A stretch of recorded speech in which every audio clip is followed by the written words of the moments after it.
Hey there, folks. Welcome to Cheating Storytelling, where I'm about to spill a tale packed with deceit and lessons learned the hard way. Picture this, a world filled with wolves and hyenas, just waiting to chomp down on you if you're not careful. Well, that's fine by me. I'll still find a way to grin through it all.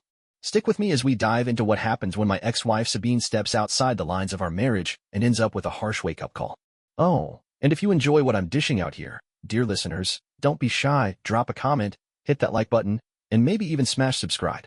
It'd mean the world to me and keep me motivated to crank out even better stories for you all. I'm Callum, a 54-year-old guy calling Detroit home. A few years back, I went through a messy split with Sabine, who was 49 when we called it quits. We'd been hitched for 2 solid decades by then. I've got a son, Alden, who's 21 and off chasing his dreams at college in another city. Me? I keep the wheels turning with a small business that brings in a decent chunk of change. Way back when, almost 27 years ago, I first locked eyes with Sabine in a bustling Detroiter bar. It was one of those random Friday nights that ended up changing everything. I tagged along with some buddies for drinks, and there she was, glowing across the room like she owned the place. Something about her pulled me in like a magnet, and I figured, why not? I wandered over and kicked off a chat. We clicked right away, no hesitation. That night, we gabbed for hours, and I couldn't get enough of her sharp mind and quick humor. Sabine had this wild, free-spirited vibe, full of life and buzzing with excitement. It wasn't long after that bar night that we started going steady, and every day we spent together just tightened the bond. A couple of years down the road, I got down on one knee in Central Park, right under this gorgeous oak tree casting a cool shade, and popped the question. She said yes, and we tied the knot in a cozy little ceremony with our nearest and dearest around us. My business was always humming along nicely, so money was never a worry. Living in the Renaissance Center, I made sure Sabine had the kind of lifestyle that turned heads, think top-notch, Uber-level comfort. Most of her pals were hitched to guys rolling in dough, living it up with all the fancy perks that come with deep pockets. But here's the kicker. A lot of those marriages crashed and burned pretty quick, leaving her friends with fat alimony checks every month. I'd always nudge Sabine to steer clear of that crowd. Honestly, I couldn't stand them. Picking her up from their get-togethers was the worst. Sometimes her buddies even had the nerve to flirt with me right there. I kept my mouth shut about it, though, brushing it off and never spilling the beans to Sabine. She'd always reassure me that her friends wouldn't sway how she felt about me or our little family, and I believed her. So, life rolled on. Then came Sabine's 46th birthday. She wanted to head out with her crew to celebrate, even though I was itching to spend the evening with her myself. She insisted it was a big deal. One of her pals was about to skip town and wanted a last hurrah.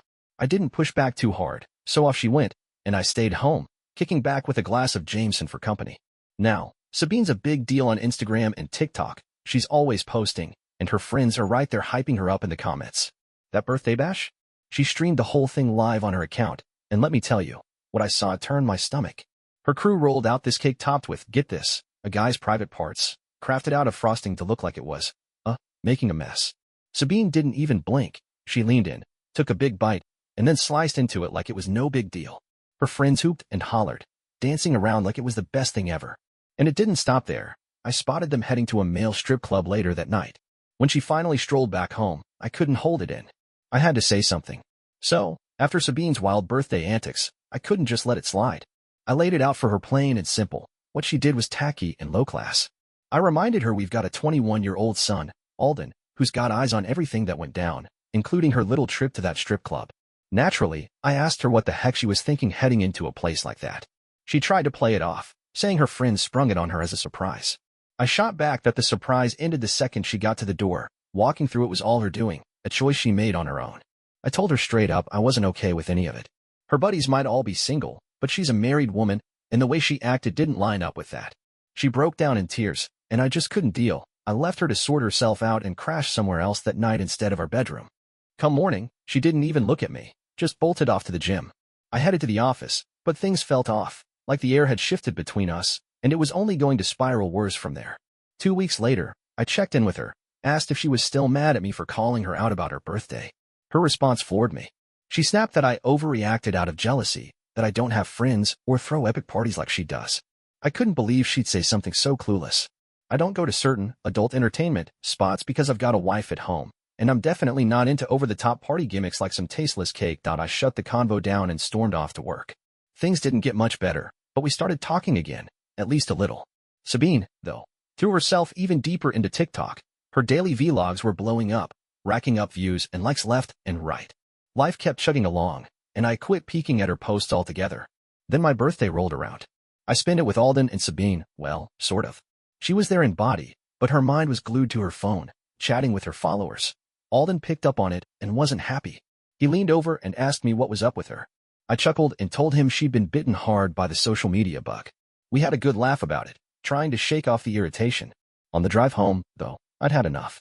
I pulled the car over to the side of the highway and asked her to step out for a minute. I was fuming inside, doing everything I could to keep my cool. She hopped out, and what does she do? Starts filming the scenery, streaming it live like nothing's wrong. I grabbed her phone, killed the stream, and laid it out for her as politely as I could muster. I told her she needs to set some boundaries. When she's with family, be with us, not her audience. I said if she can't do that, she's free to walk away, but don't keep disrespecting our time and feelings. We deserve her presence, not her camera lens. She just stood there, quiet, then climbed back into the car without a word. She wasn't even up for talking it out. 18 months ticked by after that, and her next birthday came up. I woke her up at midnight, wished her well, and handed her a shiny gold bracelet studded with diamonds. Pretty nice, right? She gave me a quick kiss, but minutes later, she was out the door with her crew. I was ticked off beyond belief. When she got back, I flat out asked if I even mattered to her anymore. She stumbled and drunk, and I knew better than to expect anything smart out of her in that state. The next morning, I tried again, asking if she'd consider therapy with me. I told her I didn't see our marriage making it if things kept going this way. She just grabbed her juice and hightailed it to the gym, dodging me entirely. I skipped the office that day. I was determined to hash this out. She waltzed back home with her posse in tow, and I asked her to come to the bedroom so we could talk privately. It was awkward with her friends milling around, but I didn't have a choice. I sat her down and asked point blank what she wanted. Did she even care about saving what we had? Sabine plopped down and dropped a bomb. She'd been mulling over divorce for the last 2 years. She said she's at a point in life where she wants a fresh start, a whole new chapter. I was lost. I pressed her to explain what that even meant. She told me she's ready to live it up out there, and her friends are egging her on, showing her the way. I lost it, started yelling, couldn't help it. I called her friends a bunch of washed-up hags who latch onto rich guys for cash. I told her they've got no real lives, just fake glitter plastered over their misery. Dig a little deeper, I said, and you'll see they're all lonely and down in the dumps behind those grins they flash. If she wants to chase that world, fine, go for it. But it's not all roses and rainbows out there like she thinks. After Sabine dropped her divorce bombshell, I didn't hold back. I warned her that out there, she'd run into wolves, guys who'd swoop in, use her up, and toss her aside without a second thought. I told her when that happens, don't expect me to come running with a shoulder to cry on. She'd only find more predators, wolves and hyenas, ready to pick at whatever's left. If that's how it goes, fine by me, I'd still find a way to keep my head up. After that, the room went dead quiet. There wasn't anything left to say, no point in dragging it out further. The very next day, Sabine took to her social media, posting a video that laid it all bare. She admitted she'd been plotting this divorce for 2 years, and now she was finally getting her way. She looked into the camera and said she's just being real, didn't know what's next, just felt worn out and done. She'd tried tweaking so many parts of her life, she explained, and yeah, she was nervous, sometimes a little, sometimes a whole lot. I couldn't help but think, oh, now you're getting cold feet? This is just the start, lady. Reality's about to come charging in, full force, and it's gonna smack her hard. After that post, my phone started buzzing. She called me a bunch of times. I picked up, and she said she missed me, just wanted to chat. I gave it one last shot, asking if she'd rethink her choice since the papers were hitting the court tomorrow. No takebacks after that. She didn't say a word, just hung up. A few weeks later, the divorce was final. Sabine packed up and moved out, and we didn't even bother with a goodbye. Alden, my son, took it rough. He's a tough kid, but he admitted he'd seen it coming from a mile away. The day after the split, Sabine posted again, saying she's holding up okay. She talked about how a week earlier, everything felt pitch black, no hope in sight. But now, time's ticked on, and she's spotting these tiny flickers of light ahead, like poking holes in foil with a toothpick. Not enough to see what's waiting, but enough to know something brighter's out there. She said even on the roughest nights, she'd hit the pillow knowing she's inching closer to that glow. One day, she'd look back and say she didn't just stand still, she pushed ahead. She's got this. She's strong enough. I muttered to myself, good luck with your foil poking adventure. Then, a few days later, she was back with another gem. She suggested people dig into why so many women are waking up, realizing they don't need men anymore. No more putting up with garbage like cheating or mistreatment. She doesn't have to, doesn't even need a guy to start a family these days. She clarified it's not that she's swearing off men or thinks they're all rotten. Then she pivoted, grinning, and introduced the new man in her life, a ripped, 22-something dude with abs you could grate cheese on and a jawline carved from stone. I shook my head and thought, well, there goes my money at work. I headed to the office, knowing this wasn't going to end pretty. Sure enough, the next day, I caught another video of Sabine in tears, saying she'd split with that guy already. I figured it wouldn't last, but man, that was quick. Word from a mutual friend was she didn't dump him, he bailed on her, just rolled out of bed and split. She was too embarrassed to admit it online. Not long after, I was at a restaurant for a work meeting when I spotted her cozying up with another young hotshot. She didn't notice me, and I slipped out fast once my meeting wrapped. Seeing her with someone new felt strange at first, but this time, no regret, no sadness, just a sense of closure. Then a buddy sent me a video titled something like 40 and Living Wild. It showed Sabine at a private party, acting carefree while her friends hyped her up. I blocked that friend right then and there, didn't need that in my life. A few days later, TikTok showed me another clip, Sabine confidently posing by the pool, announcing to the world that she was embracing her new single life. She even shared her dating profile, making sure the world knew she was available. I thought, wow, that's a new bottom she scraped. So, Sabine didn't waste much time. She popped up in another video, out and about with yet another young guy. I could tell right away this dude wasn't thrilled to be on camera. The second he realized he was in the shot, he yanked his hoodie up over his head, trying to hide his face. That was a dead giveaway. He's just along for a quick, free ride, and he'll bolt the minute he's had his fill. Sure enough, a few days later, Sabine posted again, looking all reflective. She said she'd made a choice, but does she regret it? She wasn't sure. Did she mess everything up? Maybe, maybe not. It wasn't that terrible, she figured. But then she admitted something big. Looking back, her marriage wasn't so bad after all. It was decent, actually.